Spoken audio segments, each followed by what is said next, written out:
جس گھر میں سورۃ الملک پڑھی جاتی ہے اس گھر پر اللہ کے کون سے انعامات نازل ہوتے ہیں۔ سورۃ ملک پڑھنے کے ایسے زبردست فائدے کہ جان کر آپ بے ہوش ہو جائیں گے۔ بسم اللہ الرحمن الرحیم۔ محترم ناظرین، اللہ رب العزت کے حبیب صلی اللہ علیہ وآلہ وسلم نے امتیوں کے لیے کئی طرح سے رحمتوں اور وسعتوں کے دروازے کھولے ہیں۔ احادیث مبارکہ کا مطالعہ کرنے سے پتہ چلتا ہے بظاہر چھوٹی چھوٹی نیکیوں پر بڑے بڑے ثوابوں کی بشارتیں ہیں۔ اسی طرح کئی ایسے اعمال بھی ارشاد فرمائے کہ جن کا ثواب تو ہے ہی، ساتھ ہی رزق میں وسعت، برکت اور کشادگی بھی ملتی ہے۔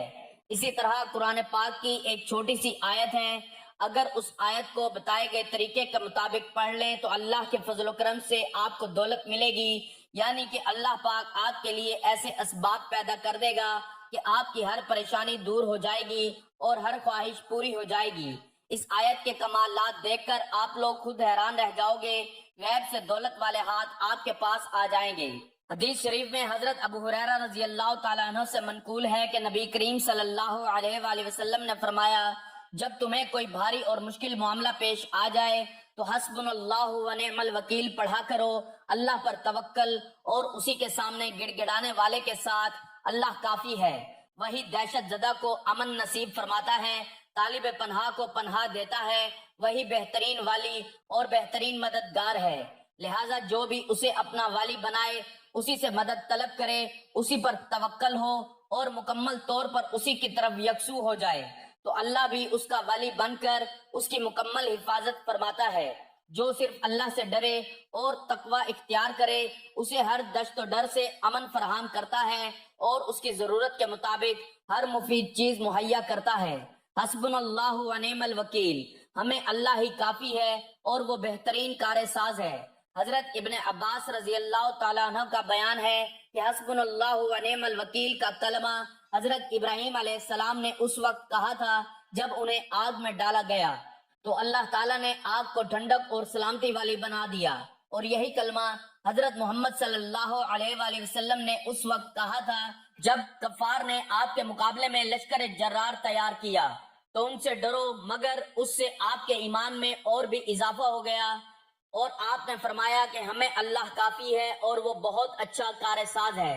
ناظرین، اللہ پاک جب کرم کرتا ہے تو انسان کی عقل دنگ رہ جاتی ہے، اور معجزے کرنے والی ذات صرف اللہ کی ہی ہے، بس ہمیں ہر نعمت پر شکر ادا کرنا چاہیے۔ ایسا بھی دیکھا گیا کہ یہ جو مجرب وظیفہ آپ کو بتانے لگا ہوں، جس کو یہ وظیفہ بتایا گیا تو فوری طور پر ان کی غیب سے مدد ہوئی۔ یہ مجرب وظیفہ رزق اور دولت کے لیے جو آج آپ کو ویڈیو پر بتایا جائے گا، یقین مانے اور یقین کیجئے کہ اس وظیفے کو پڑھنے والا کبھی ایسا نہیں ہوا کہ اس کی زندگی میں فوری طور پر پیسہ نہ آیا ہو، فوری طور پر اس کو دولت، فوری طور پر اس کو رزق نہ ملا ہو۔ ناظرین، اللہ پاک کی ذات پر یقین کرتے ہوئے آپ نے یہ وظیفہ پڑھ لینا ہے۔ جب آپ کے سامنے یہ ویڈیو آ جائے تو یہ وظیفہ آپ لوگ لازمی کیجئے گا، اپنے مشکل دنوں میں، اپنی پریشانی کے دنوں میں اس وظیفے کو لازمی پڑھیے گا۔ بڑی سے بڑی مرادیں ہوں، بیماریاں ہوں، تکلیف ہو، دکھ ہو، پریشانی ہو، بے اولادی ہو، رزق بند ہو چکا ہو، کاروبار بالکل نہ ہو، تو یہ وظیفہ آپ لوگ ایک مرتبہ کر کے ضرور دیکھیے گا، ہر پریشانی سے آپ کو انشاءاللہ فوراً چھٹکارا مل جائے گا۔ اگر قرضدار پریشان کر رہے ہیں تو اس کے لیے بھی یہ وظیفہ آپ لوگ میرے بتائے ہوئے طریقے سے لازمی کر لیجئے گا۔ بے حد آسان سا وظیفہ ہے۔ اپنی حاجتوں کو، اپنی پریشانیوں کو، جو آپ کے مسئلے ہیں ان کی نیت کیجئے گا، دل میں یہ نیت رکھیے گا کہ میں فلاں مقصد کے لیے، فلاں حاجت کے لیے یہ وظیفہ پڑھ رہا ہوں، میری یہ حاجت پوری ہو جائے، پھر آپ لوگ یہ وظیفہ کر لیجئے گا۔ آپ لوگ کسی بھی نماز کے بعد یہ وظیفہ کر سکتے ہیں۔ جب آپ کے سامنے یہ ویڈیو آ جائے، آپ ویڈیو مکمل دیکھ لیں، وظیفے کو سمجھ لیں کہ کس طرح سے کرنا ہے، تو فوراً یہ وظیفہ پڑھ لیں، بلکہ سستی نہ کریں۔ سستی کریں گے تو آپ لوگوں کا ہی نقصان ہے۔ اپنے مالی حالات کو بدلنے کے لیے، اپنی مشکلات کو ختم کرنے کے لیے اگر 5 منٹ نکال سکتے ہیں، یہ ویڈیو مکمل دیکھ سکتے ہیں، تو ناظرین آپ لوگ لازمی یہ وظیفہ کیجئے گا۔ ناظرین، میں نے خود اپنے مشکل دنوں میں اس وظیفے کو کئی بار پڑھ کے آزمایا ہے۔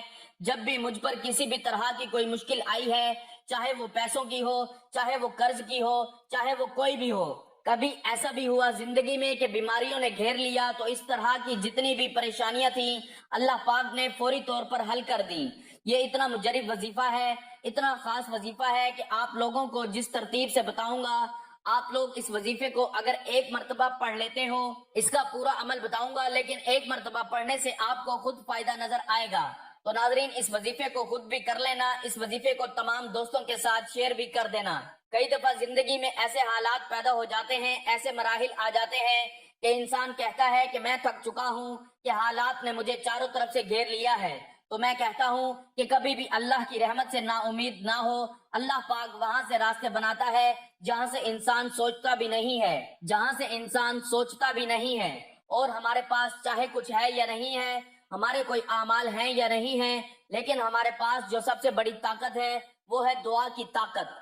دعاؤں کا رنگ نہیں ہوتا، مگر جب یہ دعائیں رنگ لاتی ہیں تو زندگی میں جو انسان بالکل مایوس ہو چکے ہوتے ہیں ان کی زندگی میں رنگ بھر جاتے ہیں۔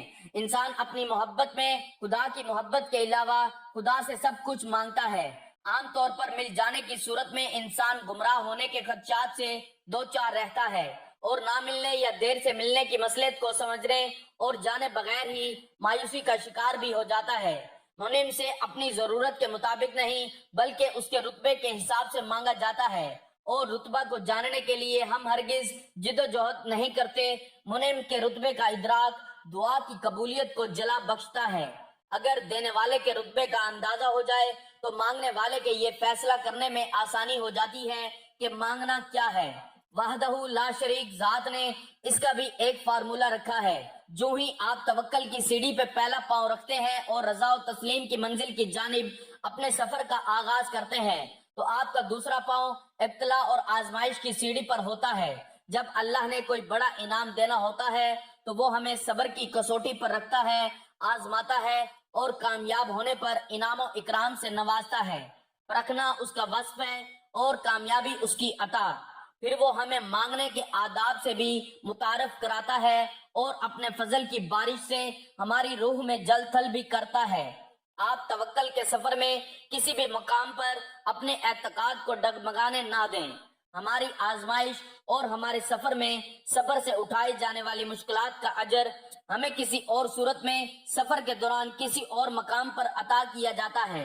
راستہ اور سفر اگر جانب منزل ہو تو دوران سفر ہی منزل کی بشارت اور نوید مل جاتی ہے۔ شرط یہ ہے کہ یقین کامل رہے۔ اللہ یقین کا نام ہے۔ جو ہی ہم اپنے یقین کو اس مقام پر لے آتے ہیں کہ جہاں ہمیں اس بات کی آگاہی ہو جاتی ہے کہ جو ہو رہا ہے اچھے کے لیے ہو رہا ہے، اور اللہ کی مصلحت پر تسلیم بارضا ہو جاتے ہیں، تو ہماری زندگیوں سے اضطراب ختم ہو جاتا ہے۔ اللہ کے حکم اور تسلیم کے درمیان جو فاصلہ ہے اسی کا نام اضطراب اور بے چینی ہے۔ ہم جو دے چکے ہیں یا پھر جو کچھ ہم آگے بھیج رہے ہوتے ہیں وہ کسی نہ کسی صورت میں ہمیں واپس کر دیا جاتا ہے۔ صبر کا دامن تھامے رکھنے سے سفر میں اٹھائی جانے والی تکالیف راستے کا چراغ بن کر زندگی میں اجالا بکھیرتی ہیں۔ توکل اور یقین کامل کے ساتھ سفر کو جاری رکھنا ہی اصل کامیابی ہے۔ اس سفر کی منزل سفر کا نتیجہ ہے، اور خود سفر بھی منزل کا ہی نام ہے، یعنی یقین کا سفر بھی منزل ہے۔ واصف علی واصف کا قول ہے کہ اگر ملاقات نہیں ہو رہی تو آپ انتظار میں ہی زندگی گزار دو، کیونکہ محبت کا انتظار بھی محبت ہی سے مشروط ہے۔ محبت ختم ہو گئی تو انتظار بھی ختم ہو جائے گا۔ محبت کو زندہ رکھنے کے لیے انتظار کے دور سے گزرنا ضروری ہے۔ ذکر بغیر فکر کے ممکن ہی نہیں۔ دعا مانگتے ہوئے دعا کے مفہوم کو سمجھنا انتہائی ضروری ہے۔ دعا قبول نہ ہونے کی صورت میں ذات بے نیاز سے بے نیازی مایوسی کو جنم دیتی ہے۔ ہمیں دعا کی قبولیت پہ ضد نہیں کرنی چاہیے۔ کچھ دعاؤں کا قبول ہو جانا گھاٹے کا سودا بن جاتا ہے، اور راز پا لینے میں نہیں بلکہ عطا ہو جانے میں ہے۔ پا لینے میں ذمہ داری آپ کی اپنی ہو جاتی ہے، جبکہ عطا ہو جائے تو خیر ہی خیر۔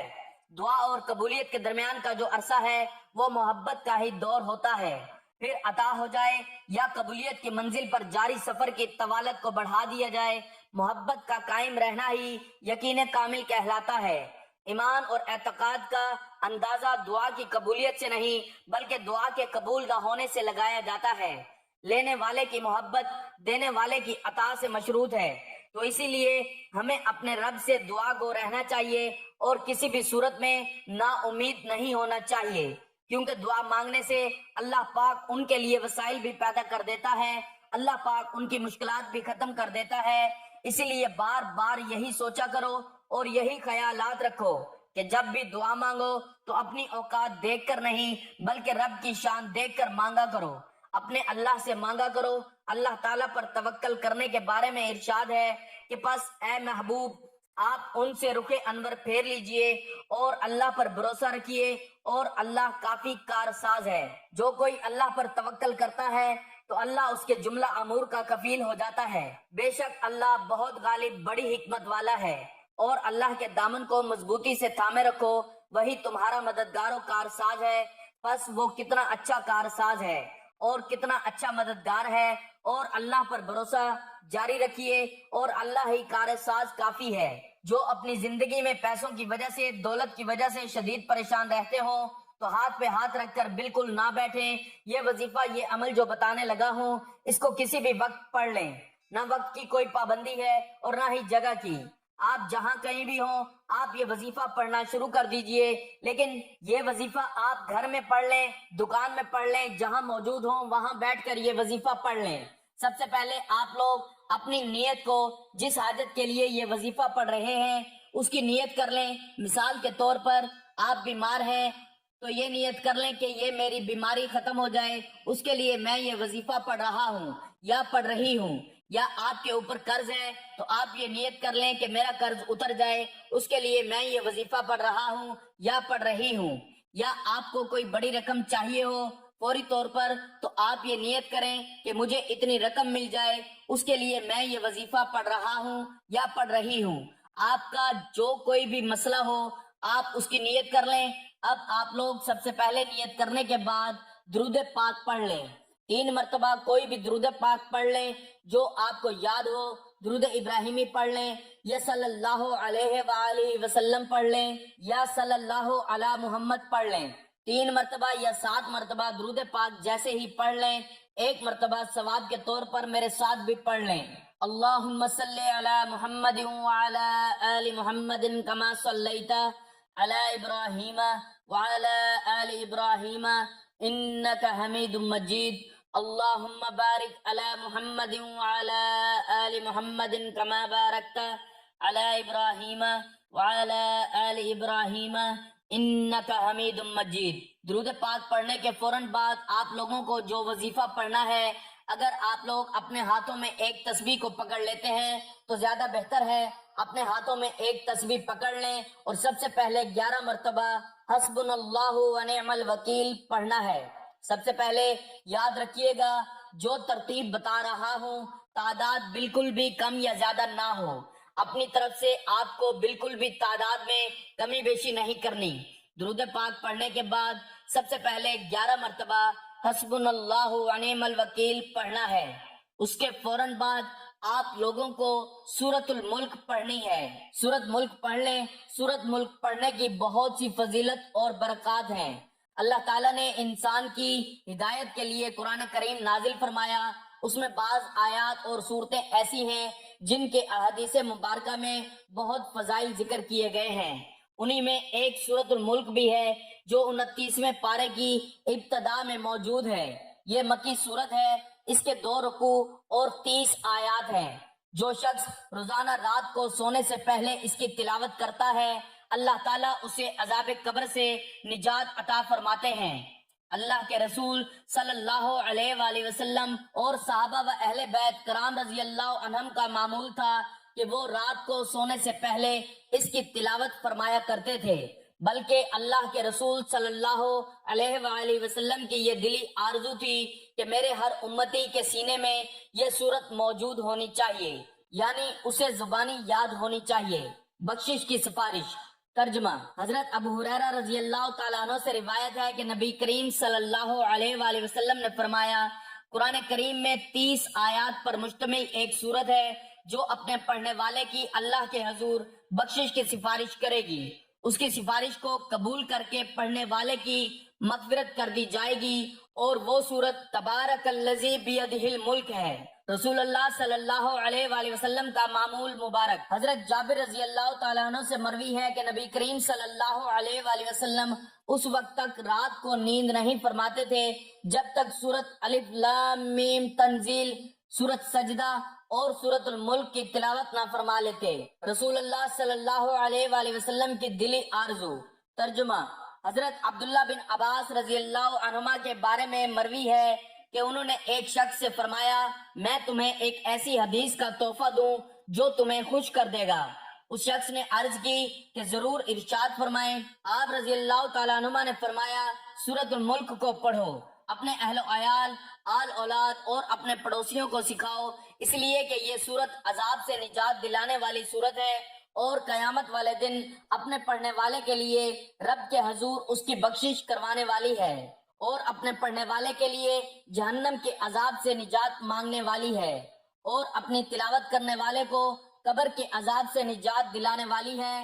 اللہ کے رسول صلی اللہ علیہ وآلہ وسلم نے اس سورت کے بارے میں فرمایا کہ میری دلی خواہش ہے کہ یہ میری امت کے ہر شخص کو یاد ہونی چاہیے، ہر رات کا وظیفہ۔ ترجمہ: حضرت عبداللہ بن مسعود رضی اللہ تعالیٰ عنہ فرماتے ہیں کہ جو شخص اپنا معمول بنا لے کہ ہر رات سورت ملک کی تلاوت کرے تو اللہ تعالیٰ اسے قبر کے عذاب سے بچا لیتے ہیں۔ اور ہم صحابہ کرام رضی اللہ عنہم اللہ کے رسول صلی اللہ علیہ وآلہ وسلم کے مبارک زمانے میں اس سورت کا نام المانع یعنی عذاب سے دور کرنے والی رکھا کرتے تھے، عذاب قبر سے نجات۔ ترجمہ: حضرت عبداللہ بن عباس رضی اللہ تعالیٰ عنہما سے روایت ہے کہ نبی کریم صلی اللہ علیہ وآلہ وسلم کے صحابہ میں سے کسی ایک صحابی نے لا علمی میں کسی کی قبر پر خیمہ لگایا۔ اس صحابی کو یہ معلوم نہیں تھا کہ جس جگہ وہ خیمہ گاڑ رہے ہیں وہاں کسی کی قبر موجود ہے۔ خیر، یہ اپنے خیمے میں تشریف فرما تھے کہ انہوں نے سنا کہ ایک شخص سورت ملک کی تلاوت کر رہا ہے۔ اس نے سورت ملک کے اختتام تک تلاوت جاری رکھی۔ انہوں نے آ کر یہ واقعہ اللہ کے نبی صلی اللہ علیہ وآلہ وسلم کی خدمت میں عرض کیا کہ میں نے لا علمی میں ایک قبر پر خیمہ گاڑا، مجھے اس وقت معلوم نہیں تھا کہ یہاں قبر موجود ہے۔ میں نے وہاں سے ایک شخص کو سورت الملک کی تلاوت کرتے ہوئے سنا۔ اللہ کے رسول صلی اللہ علیہ وآلہ وسلم نے فرمایا، یہ سورت ملک بندے سے عذاب کو روکنے والی ہے، عذاب سے نجات دینے والی ہے اور عذاب قبر سے بچانے والی ہے۔ اللہ تعالیٰ نے اس سورہ مبارکہ میں سب سے پہلے اپنی ذات بابرکت کی بادشاہت اور قدرت کاملہ کا تذکرہ فرمایا تاکہ بندوں میں احساس ابدیت، جذبہ اطاعت اور یقین اللہ پیدا ہو۔ اس کے بعد موت و حیات کے فلسفے کو حسن عمل کے تناظر میں ذکر فرمایا تاکہ اعمال میں اتباع سنت، اخلاص الحیت اور رضائے الہی کی اہمیت واضح ہو۔ مزید یہ کہ اس میں کمی کوتاہی ہو جانے پر غلبہ رحمت کے پیش نظر معافی کی تسلی دی۔ پھر اپنی قدرت کاملہ کے دلائل ذکر فرمائے کہ دیکھو بغیر کسی قسم کے نقص کے 7 آسمانوں کو ترتیب کے ساتھ اوپر نیچے پیدا فرمایا، اتنے بڑے کام میں تمہیں کوئی عیب نظر نہیں آئے گا۔ دعوت فکر دیتے ہوئے فرمایا کہ اس میں اگر تمہاری نگاہیں عیب و نقص کو تلاش کرنا چاہیں بھی تو ناکام و نامراد ہی رہیں گی۔ آسمان کے تذکرے کے بعد اس پر جھلملانے والے ستارے کے مقاصد تخلیق کو ذکر کیا کہ ہم نے انہی سے آسمان کو زینت بخشی اور شیاطین کو مار بھگانے کا کام بھی انہی سے لیتے رہے۔ شیاطین کے برے انجام کو ذکر کرنے کے بعد شیطان کے پیروکاروں کو خبر کیا کہ شیطان کی بات ماننا چھوڑ دو ورنہ اس کی طرح تمہارا بھی برا ٹھکانہ ہوگا جس کا نام جہنم ہے۔ اس کے بعد والی آیات میں جہنم میں جلنے والی آگ اور اس کی شدت کو بیان کیا، پھر اس میں رہنے والی کی حالت زار کو بیان فرمایا اور اس حالت کا ذمہ دار خود ان کے کفریہ عقائد اور برے اعمال کو قرار دیا۔ اس پر دلیل کے طور پر دوزخ کے نگران فرشتوں سے ہونے والی گفتگو پیش کی۔ ان کی اس بری حالت کی سب سے بڑی وجہ سچے رسولوں کی تکذیب اور توہین کو قرار دیا، اور بری حالت سے نجات کا طریقہ یہ ذکر فرمایا کہ ماہرین شریعت، انبیاء، خلفاء، فقہاء اور علماء کی بات سننا، ماننا اور اس پر عمل کرنا، یا پھر از خود دین کے مسائل کی سمجھ بوجھ پیدا کرنا اور شریعت پر عمل کرنا۔ ان دونوں میں سے پہلا طریقہ چونکہ آسان ہے اس لیے اسے پہلے ذکر فرمایا۔ اس کے بعد مجرمین کا اعتراف جرم اور ان پر سزا کے طور پر پڑنے والی پھٹکار کا تذکرہ ہے۔ نہ ماننے والوں کی بری حالت، برا انجام اور ان پر ہونے والے عذاب کے تذکرے کے بعد اہل ایمان جو دل میں خوف خدا رکھتے ہوں ان کے اچھے انعام اور ان پر ہونے والے انعامات کا تذکرہ اللہ کی طرف سے مغفرت اور اسی کی طرف سے ملنے والے بڑے اجر کی صورت میں کیا۔ اس لیے ہمیں بھی چاہیے کہ ہم روزانہ سورۃ الملک کی تلاوت کیا کریں تاکہ ہم دنیا و آخرت دونوں میں کامیاب ہو سکیں۔ ناظرین، ایک دفعہ سورۃ ملک پڑھنے کے بعد آپ لوگ درود پاک پڑھ لیں، جو شروع میں پڑھا تھا وہی آخر میں پڑھیں، 3 مرتبہ یا 7 مرتبہ، اور اللہ پاک سے اپنی تمام پریشانیوں کے لیے دعا مانگ لیں۔ ناظرین، اس عمل کی بہت زیادہ برکت ہے۔ آپ لوگ اس عمل کو جب بھی کرنا چاہیں تو کر سکتے ہیں، لیکن اس وظیفے کے لیے ایک ہی شرط ہے کہ باوضو حالت میں یہ وظیفہ کرنا ہے۔ یہ وظیفہ آپ کی قسمت کو چمکا دے گا، آپ کی مشکل کو ختم کر دے گا، اور رزق کے ایسے وسائل پیدا ہوں گے کہ آپ نے سوچا بھی نہیں ہوگا۔ میری اللہ پاک سے دعا ہے کہ اے میرے پاک اللہ، اے میرے غفور الرحیم اللہ، ہم سب کی مشکلات کو ختم فرما دے، ہمارے رزق میں، ہمارے روزی میں اضافہ فرما دے۔ میرے اللہ، ہمیں مانگنا نہیں آتا، تجھے دینا تو آتا ہے۔ میرے اللہ، ہمیں عطا کر دے، ہمارے کبیرہ صغیرہ گناہ معاف فرما دے۔ آمین ثم آمین۔ ناظرین، کمنٹ باکس میں اللہ تعالیٰ کے 99 ناموں میں سے ایک نام ضرور ٹائپ کریں۔ اللہ ہم سب کا حامی و ناصر ہو۔ آمین۔